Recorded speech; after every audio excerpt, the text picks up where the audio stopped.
welcome to Virtual UDL. Today we're going to talk about supporting teacher and learner variability during e-learning. I'm Corey Williams. And I'm Laura Ousley. And we're going to go ahead and just jump in and get started. We'll start out by introducing ourselves and talk a little bit about our journey to where we are now. So I am Laura Ousley. Currently, I'm the UDL facilitator at the two middle schools in our district, Northside Middle School and Central Middle School. A little bit about my teaching background. I taught for 2 years at a really small charter school called ISC. I was the high school English teacher. I was the only English teacher in the school.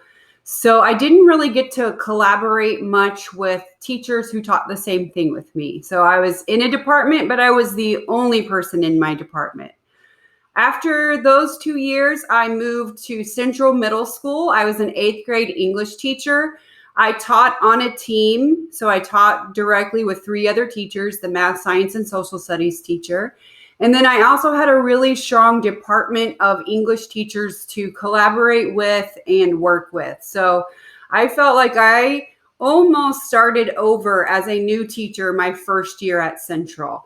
Not in a bad way. I was very grateful for, after teaching several classes for 2 years, it was great to be able to teach the same class, the 8th grade English, multiple times a day so that I could really perfect my lessons. And then after my 7 years at Central, there was a job opening for a UDL facilitator. I knew that I would still get to be part of the time at Central and then part of the time at the other middle school. So I applied and I got that job. So I am finishing my 2nd year and then continuing on now as the UDL facilitator at both of the middle schools. And we'll come back and talk a little bit more about our district. But Corey, tell us a little bit about your journey. So we are both currently working in the Bartholomew Consolidated School Corporation, BCSC. I'm actually a product of BCSC. I went there K through 12, and it's also now been the only district that I have taught in. So when I first hired into the district, I taught 1st grade for a couple of years at Taylorsville Elementary, which was where I had gone to elementary school. And actually I was right down the hall from my mom, who was also a teacher there. And then from there, I moved up to the middle school. I was at Northside Middle School where I taught 7th grade science for 10 years. And then from there, I became a UDL facilitator. So my first 2.5 years of being a UDL facilitator, I was split between 2 elementary schools in town. But then this past year in the fall, our high school UDL facilitator position came open. And it was my chance to come back to secondary. So I actually started that position just in January. So I've had half of a school year now in this position, even though a fourth of that has been in kind of a different scenario here. So we wanted to give you just an idea of what the role of a UDL facilitator is. And there's no way we could encompass on one slide everything that we do. And each day truly is different and unique, which is one reason why I love this job.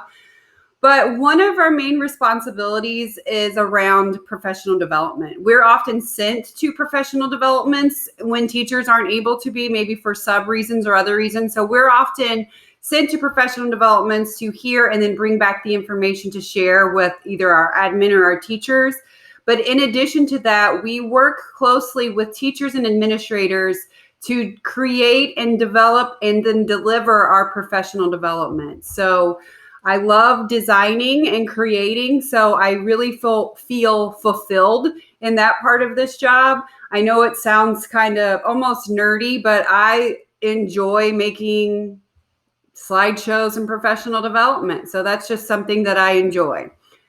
Corey? Another part of our job is instructional consultation requests. So teachers can request assistance from any of the UDL facilitators in our district, and we will come in, and these requests can be things from helping plan a lesson or a unit. It can be looking at the design of the classroom and the layout. It could be looking at one particular class period that maybe they're having struggles or difficulties with. So there are a wide range of things that teachers can request assistance on. And one thing I really like about our district is that when teachers reach out to their facilitator for help, it's seen as a positive. It's not a weakness. It's seen as they are wanting to grow and learn and collaborate, which they can actually document and then use for evidence on their evaluations at the end of the year.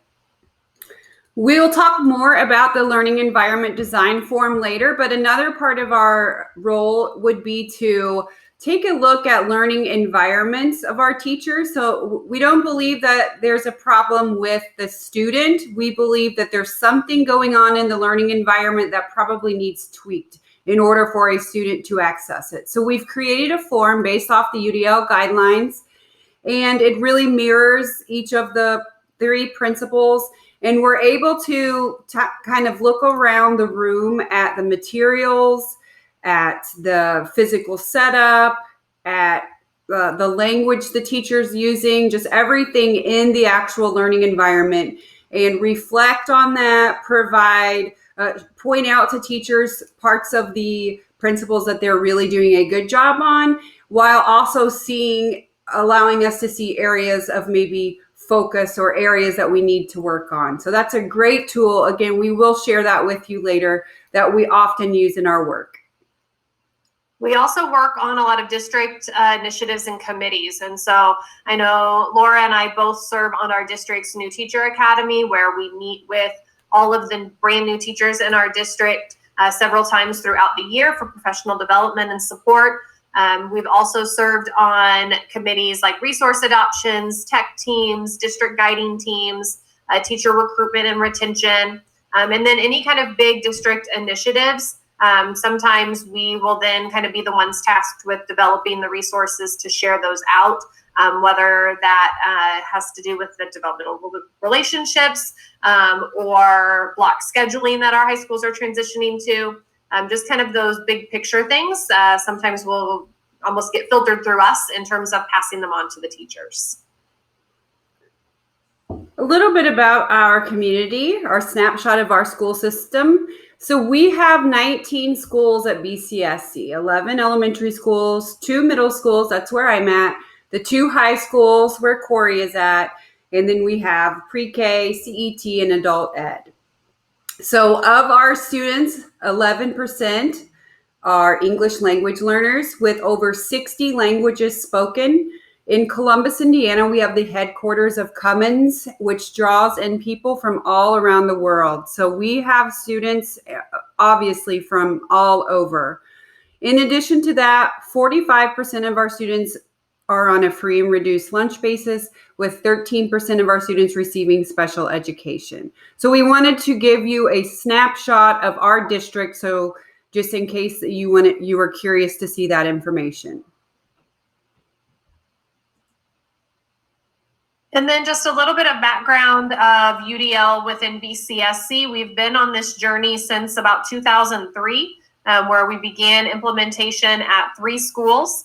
And then over the course of the next 10 years, it spread to every building in our district, and eventually to the point where UDL is now 50% of every teacher evaluation.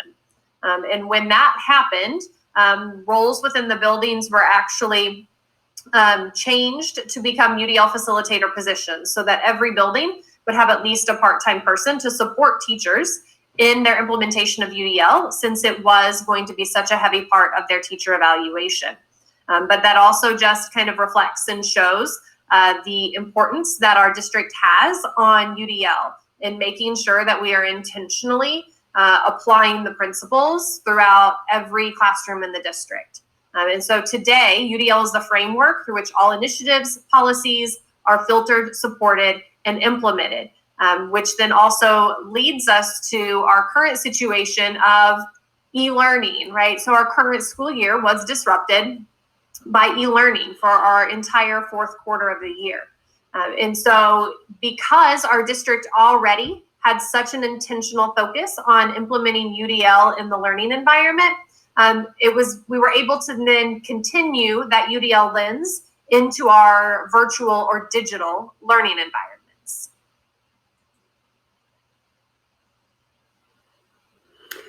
So now we are going to do a brain dump. So when you're thinking about UDL, teachers should always be thinking about removing barriers. So what we would like for you to think about is, what barriers did your students or teachers, depending on your role, face during this period of e-learning? So think about that question. So what barriers did your students or teachers face during this period of e-learning? And what we would like for you to do is to create a brain dump. A brain dump, you can use a virtual tool that you already know about. We've linked a template here, or you can just do it on pencil and paper. But we have an example brain dump for you. So let's check that out. So I was viewing this through the lens of, what were some barriers for my teachers? So I thought of some of the big issues. They're missing their students. They're missing collaborating with other adults. Some of them struggled with Google Suite. Some of them were having email issues. So I just started listing in the light blue some of the big picture barriers that were coming to mind. And then in the next level, I was trying to think about solutions or related ideas that go along with that topic. So use your brain dump however you would like, but take the next few minutes to get on paper or digitally some issues or barriers that have arisen for you or your teachers or students during this time of e-learning.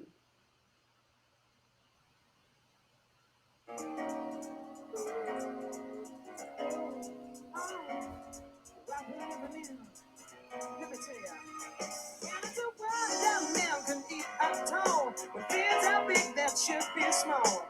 Who can tell what magic spells we'll be doing for us? And I'm giving up my life to this world, only to be told I can see, I can breathe, no love will it be, and nothing's gonna change the way, cause we can always take the name again, and everything's changing for the worse. See, whoa, it's a crazy world we're living in. And I just can't see that half of us immersed in sin is all we have to give this future made of virtual insanity. And I always seem to be about this love we have for instance, twisting of that new technology. Oh, now there is no sound from the background. And I'm thinking what a mess we're in. I don't know where to begin. If I can sleep, the secret times of earth the man has made. And now every birthday can't choose a color. I've heard John, that's not nature's way. Well, that's what they said yesterday. There's nothing left to do but pray. I think it's time to find a new religion. Oh, it's so insane to see this as another stream. There's something in this future that we have to be. So future made of virtual insanity. And always seem to be about this love we have for instance, twisting of that new technology. Oh, now there is no sound from that background. Oh, now there is no sound if we hold the background. If there was virtual insanity, forget your virtual reality. Oh, there's nothing so bad.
We're back.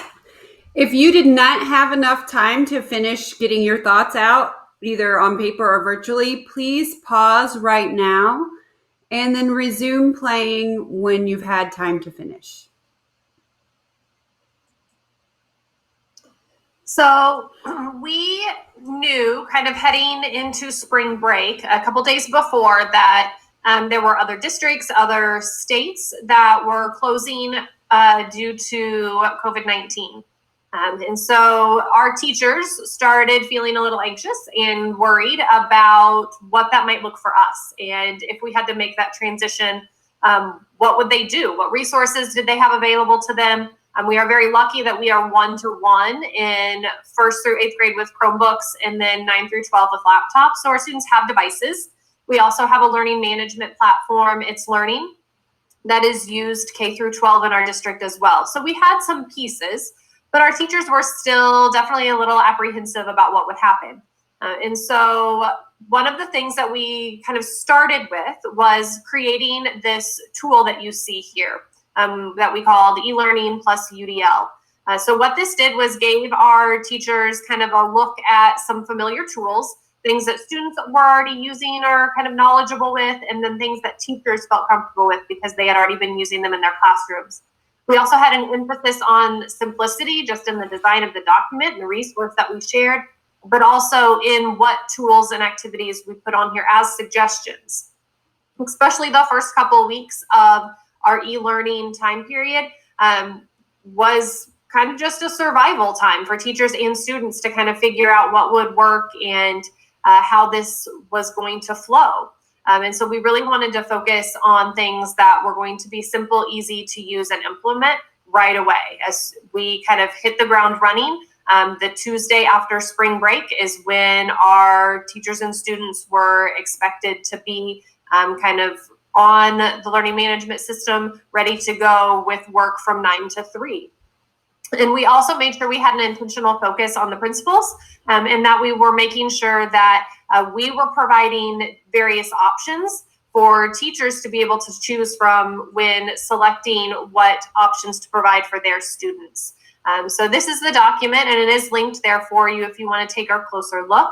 But we just gave some general kind of e-learning tips at the top, where teachers could go and just kind of general design type things. And then as we went down, we had each of the 3 principles, and then some kind of tools or resources that, again, they already had some familiarity with, or we had done some kind of professional development on already or shared resources for. So they had a place to just kind of start where if I'm looking at engagement in my virtual learning environment, these are some things that I can use to kind of get us going. Yeah, Corey, you really hit on something there. A lot of what we try to do is model things for our teachers. So when we talk through our resources that we share, or actually the design of the resources, et cetera, we are always trying to think about modeling for our teachers. Great point. So after, let's see, we've been in e-learning now for 2 months. So thinking back to the beginning, after the first week or two, when teacher anxiety was starting to come down, there was this natural kind of progression of teachers being ready for the next level. So we, as you know, we have some amazing rockstar teachers. So we got ideas from them, and we know that they wanted to share ideas with each other. So we created a resource for teachers to take it to the next level. So we created the e-learning instructional design challenge, and it is modeled off of UDL guidelines, of course. And basically, teachers could use this a couple of ways. They could use it as a reflection, just kind of seeing where they are at, which areas they're doing a great job on, maybe which areas that they want to work on. And for each of the 9 guidelines, there are resources linked for what the guideline is in more details, why this is important, and how you can complete each step or each square of the challenge. If a teacher wanted to participate and push themselves to the next level or level up, then they were also given a chance to earn PGPs. We linked a Google form and asked a few reflective questions in order for them to kind of process the change and then tell us about how they used this new feature. So Corey, would you click on, thank you. So for each of the squares, each of the 9 squares, it's linked to another slide in the presentation. So would you just go ahead and click on any one of them? So if I want more information about providing maybe options for physical action, it tells me that I can use the It's Learning assignment tool. I can click. It gives you a challenge. It offers like bonuses or how to take it up to the next level. There are how-to guides linked right there. And then, of course, we always love to hear back and allow our teachers chances to share what they've done. And this is another way for us to kind of know what's going on, or a lot of times teachers will take an idea that we gave them and then level it up, take it to the next level. So we like to hear how they kind of extend their ideas and get great ideas back from them. So this took us through the next couple of weeks of e-learning. We're looking at probably like the end of the first month. Teachers were ready for taking it to the next level, and we instantly had teachers participating, clicking on links, and filling out reflection forms for PGPs. And so we shared this initially probably in mid-April, and we told our teachers that it would be, the challenge is open until the last student day. And then after that week, Corey and I will work on digging through the responses and making sure that we give PGPs for those who earned them. So the next step for our process. The other thing with the design challenges is that we, again, going back to the piece that Laura was talking with the modeling, we know that just like within our teachers' classrooms, there are various levels of kind of background knowledge and experience with the content. We also took that into account, knowing that our teachers have a wide variety of levels of familiarity and knowledge with technology. And we made sure that with each of these challenges, we included those kind of bonus activities, but we also made sure that there were things that even kind of the kind of most reluctant to use technology teachers would have some things that they could pick and choose from on here as well. But then there are also things that are going to extend and grow our kind of most tech savvy teachers as well. Great point. So one thing that we also did to kind of help support our teachers during this time is we continued with some consistent pieces, which again goes back to the modeling of there are things that teachers already did in their classrooms that could be continued to be done in the virtual setting to kind of lend that piece of familiarity to their students. And so one of the things that we have done this year is send out monthly UDL newsletters. We use the tech tool Wakelet for a couple of reasons. One, it's easy to collaborate on. So Laura and I can both be on the same Wakelet and be adding resources and editing and changing at the same time. But then is also, again, that modeling piece where Wakelet is a tool that our teachers can use with their students. Students can also use this as a tool. So it's a resource that we can share information with teachers, but then we're also sharing how to use this resource in case they want to use it in their classrooms as well. So most of our Wakelets we structure, again, around the UDL guidelines. So we will have a different section for the 3 main principles with resources and ideas for each one. We had been doing those all throughout the year. So when we made this transition to e-learning, the small tweak that we did is that we now kind of centered them around e-learning. And so we still included the principles of UDL and resources for those. But within those, it was now, how does this now look since we're in the virtual setting? The other thing that we added with our UDL monthly newsletters is that we started creating videos to kind of preview what was in the newsletters. Some teachers have given us feedback that they love this, to be able to watch, the short 2 to 3 minute video clip that says what's inside. So once they get into the newsletter, they kind of know what they're looking for and what they're seeing that will be useful and helpful to them. Instead of just then seeing a link that maybe they would have to click and read to try to figure it out, they've been able to listen to our voices, explain what's in there, what and how it could be used. And so we have started doing those videos, and we've actually talked that even if we go back to physically being in our buildings in the fall, we will still probably continue to create these videos, because we've gotten such great feedback from our teachers. And again, it's just another way to model what teachers could be doing with their students as well. One of the things we've really tried to emphasize with our teachers is recording videos, having chances for your students to still see your faces. And so this is a way that we could kind of model that. And that made that connection with some of our teachers when they realized how much they enjoyed the videos we were sending out. It made them think, well, I could then be doing this for my students too. If I'm liking this other way to get this information, maybe I could be providing this as another choice for my students as well. And so we have an example here of one of the videos we shared that is kind of previewing part of our April Wakelet. Thinking about engagement, we've linked a blog post here from Cult of Pedagogy, a great resource within itself. This particular blog post is about dog fooding.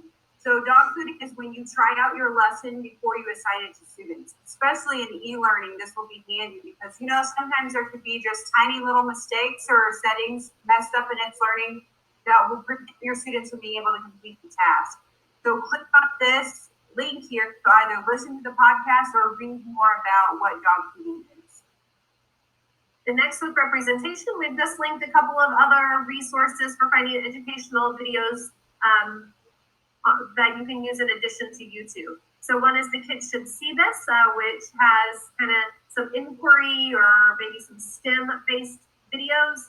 Watch Note Learn, you can search by subject area in Grade Bubble. And then CNN 10 is a really great quick news show that's put out daily that gives current events in 10 minutes or less.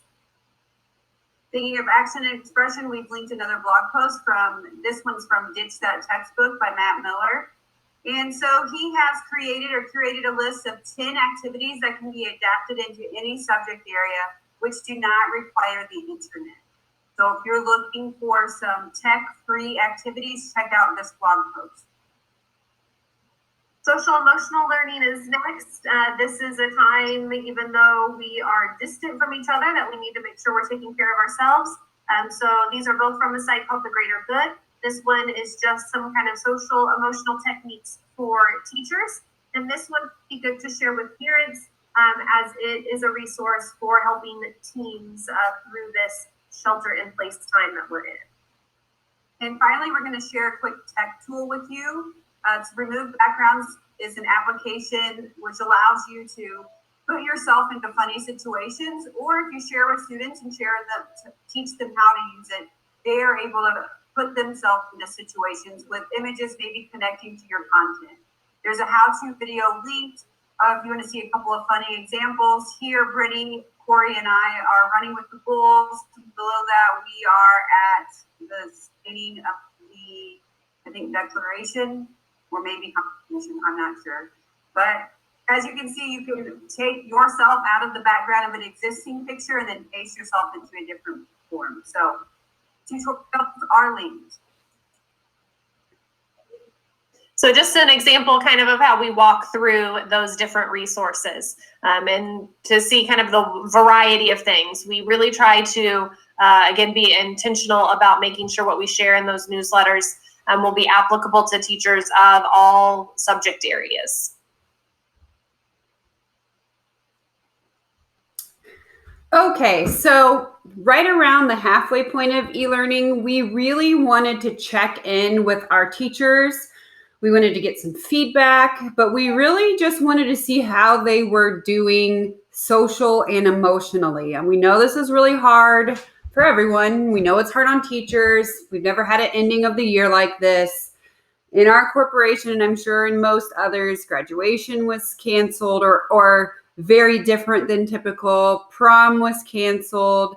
I mean, all sixth grade graduations, like a lot of the kind of end of the year rituals are gone. And that was really hard on teachers, students, and families. So we wanted to check in with our teachers and just see how they were doing. So the first thing that we did is that we sent them a Google form, and it just had a few questions, some about social emotional learning. It was right after the halfway point. We wanted to know, we sorted it by school so we can kind of see maybe if there were certain buildings where people were having a harder time or worse than others, although we didn't. It was pretty for the most part, everybody had been going okay. We had maybe just a couple of extremes on either of the situation, but for the most part, everyone was going okay.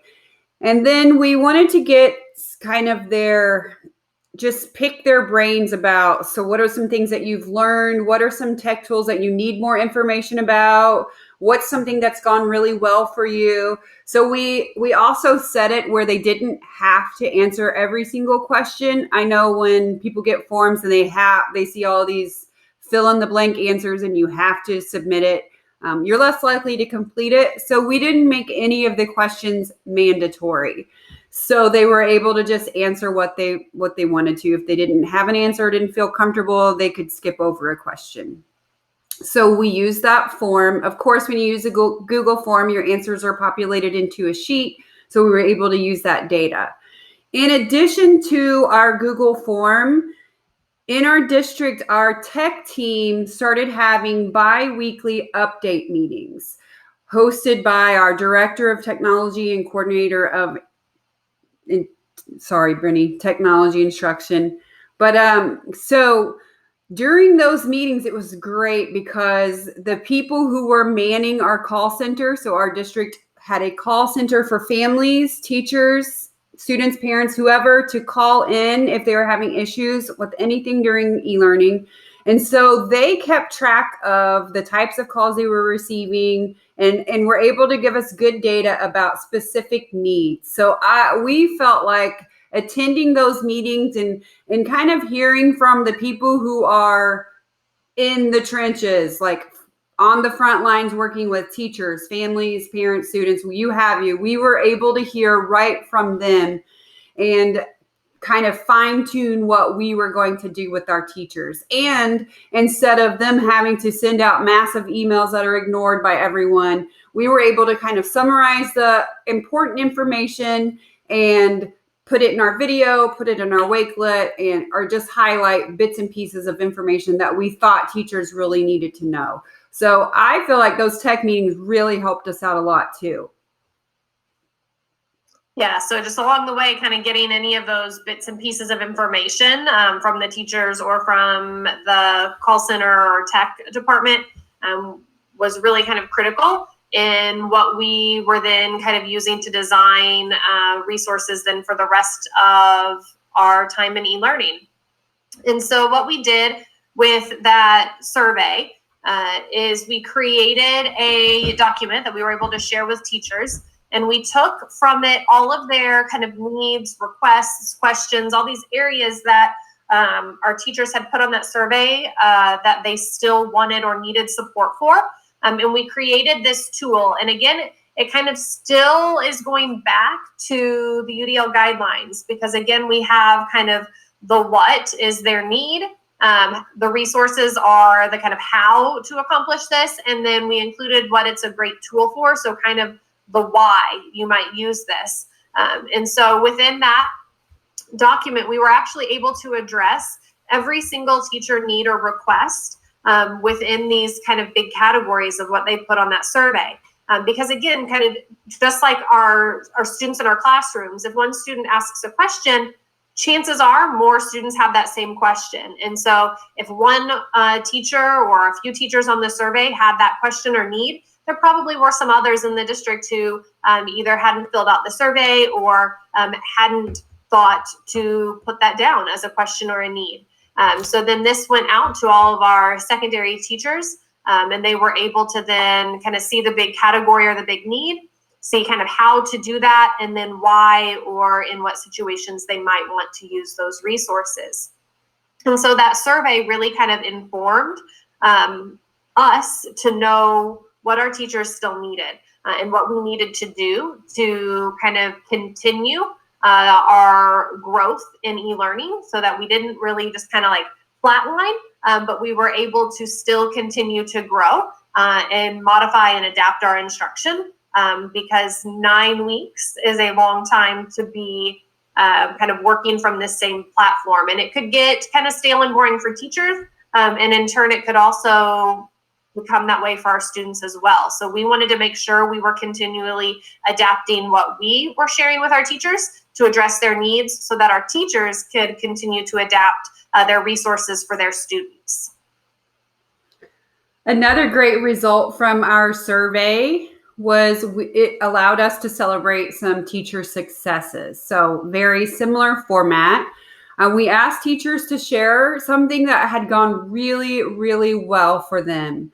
And then we explained, so we said the teacher success, explained what that would be a great tool for, and then provided the resource.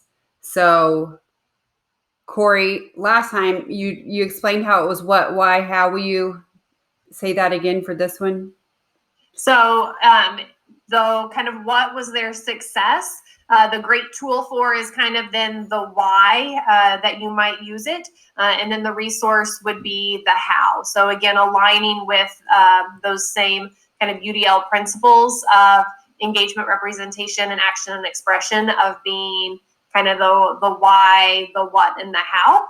We've still tried to kind of make that alignment and connection with these resources. And this was awesome because former English teacher, Corey, former science teacher, we were able to hear from teachers of every subject area and share ideas for all. So this was great. I mean, I feel like I have a lot of great ELA ideas, and I know Corey has a lot of awesome science ideas, but it's wonderful to get to hear from all of our teachers. And they love to see, for the most part, teachers love the recognition and the kind of the shout out that we give them. If we ever feature something from a teacher, we are very, very aware that we give them proper credit. So wanting to make sure we say their name, the school that they're from, explain their tool, and just make sure that we give credit where credit is due on some of this stuff. But we both learned a lot from just reading about our teacher successes. We've linked this document here if you want to check that out too. They had some great ideas. Teachers also like to know when a tech tool has been used before and that it is valuable and other teachers have had success in it. It's going to make that tech tool just a little bit more credible. Give it some street cred, right? Yeah, has already used it, yeah.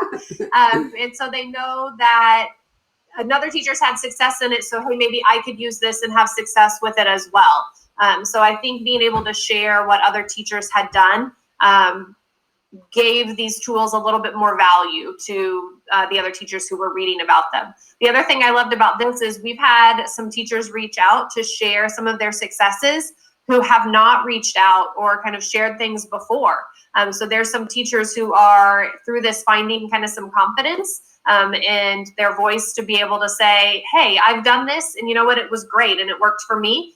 So I now have this kind of platform that I can share it with other teachers. So for me personally, that's felt like a success in getting to know my teachers even better, is that they're reaching out and sharing things that they might not have before.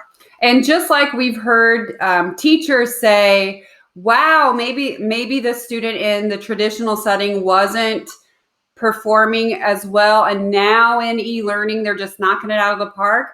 I think I'm seeing similar things to teachers. I've seen some teachers who maybe struggle with certain aspects of the classroom. Like I'm thinking of a teacher who has a little bit of problem with classroom management, but in the e-learning format, they're able to flip the classroom. And I think some of the skills that they are learning now will help them so much when we get back in the traditional classroom. If you're having wonderful success with creating videos and flipping your classroom, that can be transferred back into the building too.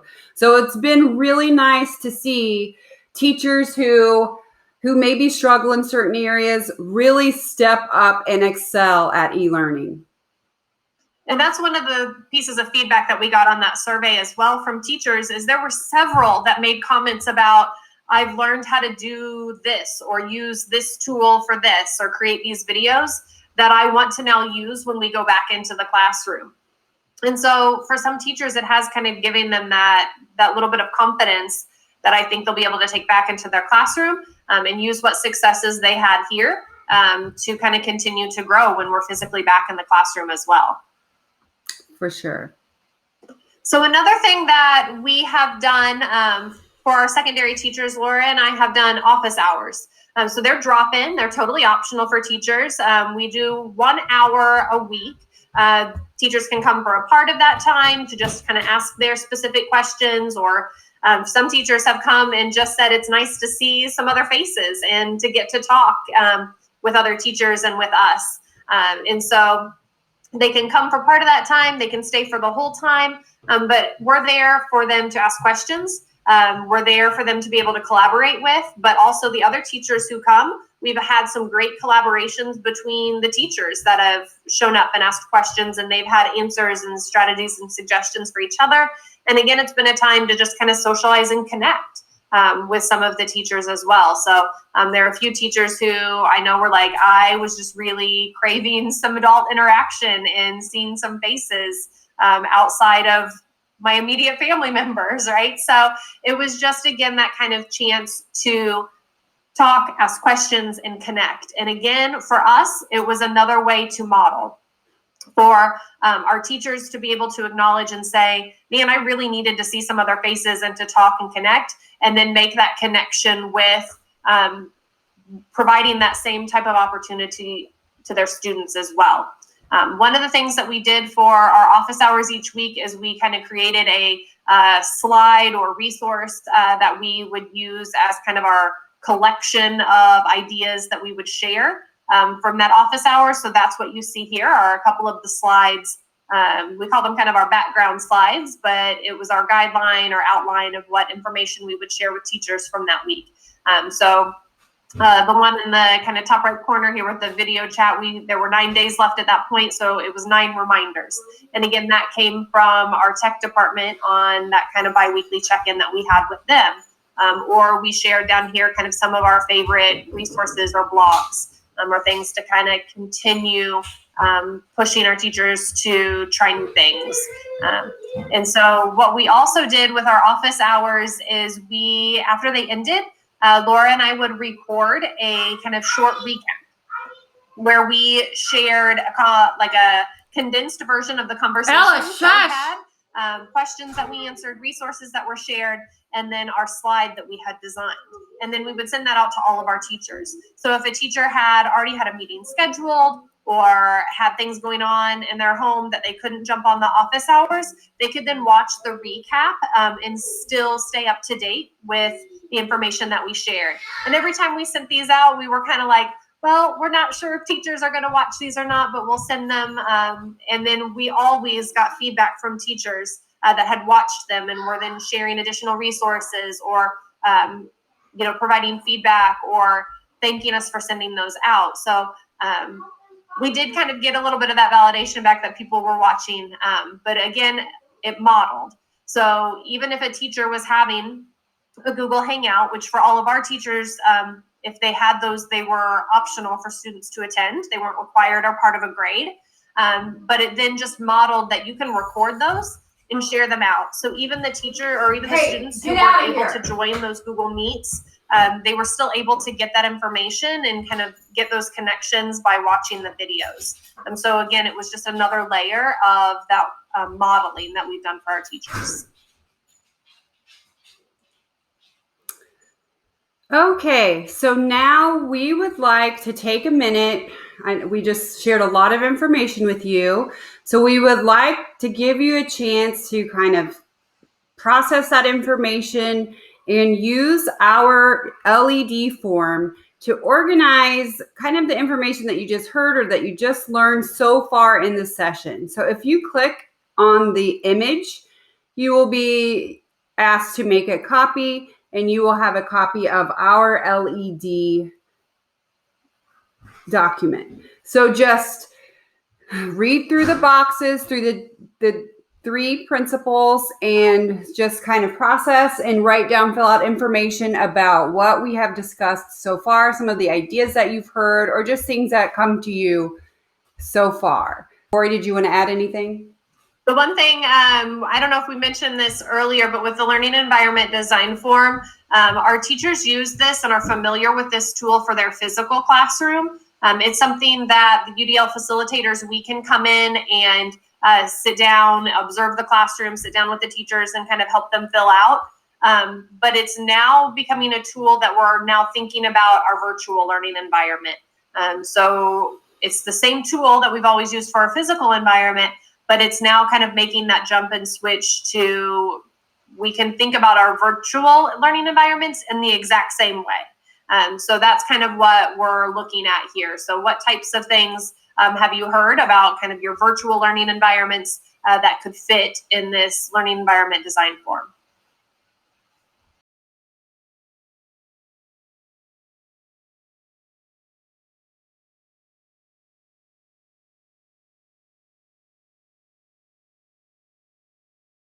Now that you're back, for our kind of last piece here, we have a reflection.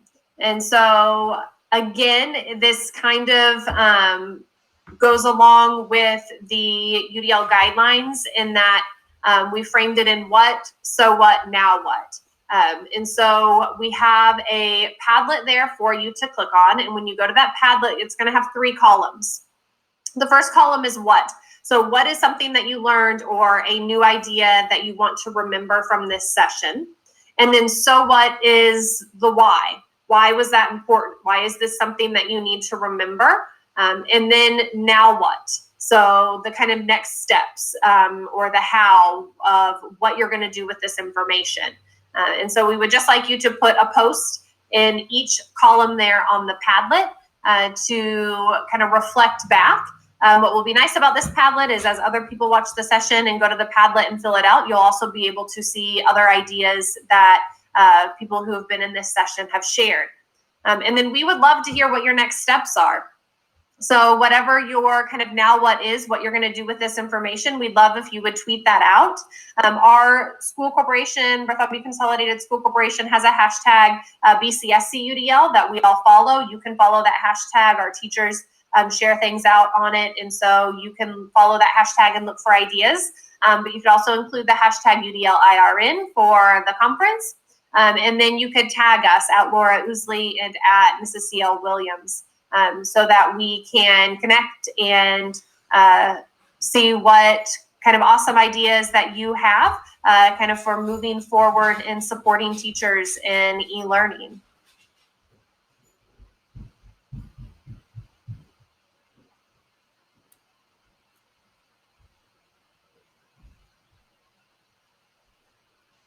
So if you want to pause the video and click on the Padlet and fill that out, we would appreciate it. But thanks for watching our session and attending. We've included our email addresses on here. You also have our Twitter handles from the last slide. You can reach out to us through Twitter or feel free to email us with any questions. We are happy to communicate with you and share any resources that we have. But we really appreciate you attending our session and hearing from us today. Thank you.